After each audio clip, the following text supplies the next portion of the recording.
दर्शकों आपका हार्दिक स्वागत है। आज हम पहुंचे हैं कंझावला वार्ड नंबर 32 निगम पार्षद संदीप डवास जी।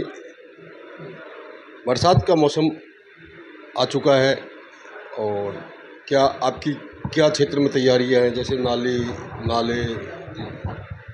देखिए, हमने अपने क्षेत्र के अंदर है ना साफ़ सफाई के लिए हम पूरी मेहनत कर रहे हैं। और दूसरा हमारा निजामपुर है, जोनती है, टटेसर है, अपना लाडपुर है, कंझावला। हमने अपनी तरफ से यहाँ पे गली नालियों का काम बहुत किया है, बहुत विकास कार्य हुए हैं जो कि बहुत करीब ये मानो 25-30 सालों से नहीं हुए थे। और अब बारिश के उसके हिसाब से डिपार्टमेंट हमारा एमसीडी लगा हुआ है। मलेरिया विभाग भी अपने मच्छरों की तैयारी से जो भी घर घर जाके देख रहे हैं ताकि डेंगू या चिकनगुनिया की बीमारियां ना फैलें। हमारा एमसीडी डिपार्टमेंट पूरा लगा हुआ है इसमें सेवा में जनता की। आपको 3.5 वर्ष हो चुका है क्षेत्र में, आपने क्या क्या विकास कार्य करवाए?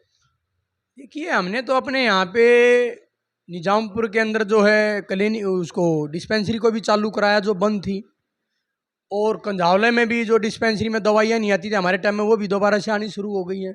अब ये सरकार बदल गई, 4 इंजन की सरकार है, बीच में ये क्या करेंगे इसका तो हम नहीं कह सकते। लेकिन जब अरविंद केजरीवाल जी की सरकार थी उसके अंदर तो हमने बहुत विकास कार्य किए, बहुत गली नालियाँ बनाई हैं, बहुत ज़्यादा ही। आप जब जनता से पूछोगे वे बता देंगे। हमारे अंडर जो काम आता था लाल डोरे के अंदर, हमने वो काम किया है। लेकिन हमारा दुर्भाग्य है कि हम कॉलोनियों से वोट तो ले लेते हैं, लेकिन कॉलोनियों के अंदर हम निगम पार्षद विकास कार्य नहीं कर सकते। और दूसरा, एमसीडी के अंदर भाजपा शासित जो अब एमसीडी है या दिल्ली सरकार है, ये एमसीडी में पैसा ही नहीं देते। हमारे गांव के, हमारे दिल्ली देहात के अंदर तो चाहे वो बीजेपी का काउंसलर हो या आम आदमी पार्टी का हो या कांग्रेस का हो, सबको दिल्ली देहात के अंदर जो है बजट की ज़रूरत है। पैसे की बहुत कमी है और पैसा देना चाहिए, और सफाई कर्मचारियों की भी बहुत कमी है।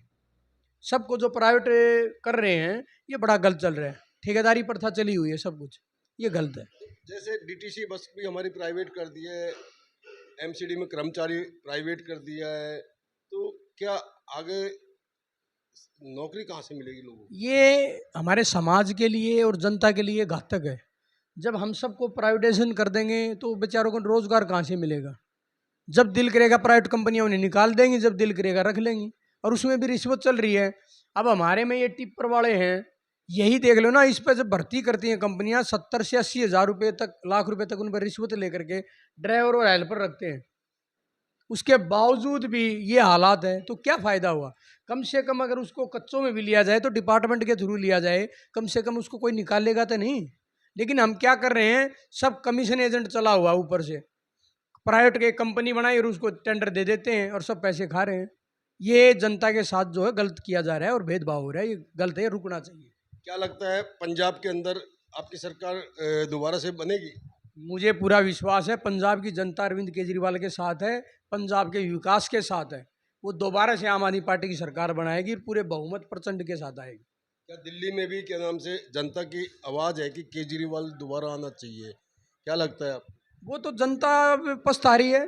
बीजेपी को दिल्ली के अंदर जिताने के बाद अब जनता पछता रही है। अरविंद केजरीवाल का जो शासन था, वो जो था स्वास्थ्य और शिक्षा मॉडल था, लोगों को फ्री बिजली देना, पानी देना, स्वास्थ्य देना, शिक्षा देना।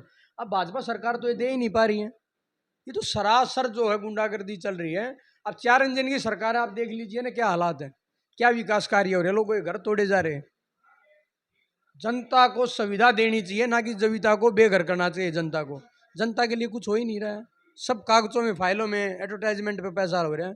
रेखा गुप्ता जी कुछ कर ही नहीं रही है दिल्ली के अंदर, सब फेल है 4 इंजन की सरकार। आपके क्षेत्र में सबसे बड़ी समस्या क्या है? मेरे क्षेत्र में सबसे बड़ी समस्या है, मेरे यहाँ ना तो कोई हॉस्पिटल है बड़ा, ना ही कोई कॉलेज है बच्चों का, लड़के लड़कियों का, जो 12वीं करने के बाद बच्चे एडमिशन ले ले। मेरे यहाँ सबसे बड़ी समस्या मैं यही मानता हूँ, स्वास्थ्य और शिक्षा, जो बेसिक जिम्मेवारी होती है सरकारों की देना, चाहे कोई भी सरकार हो। ये जो सरकार देगी, मैं तो ये कहता हूँ उसकी बड़ाई करूँगा, चाहे कोई भी हो। लड़के लड़कियों के लिए कॉलेज, और यहाँ पे 100 बेड का कम से कम हॉस्पिटल हमारे क्षेत्र में। मैं इसके लिए चाहता हूँ कोई भी सरकार इसके कदम आगे बढ़ाए। धन्यवाद सर।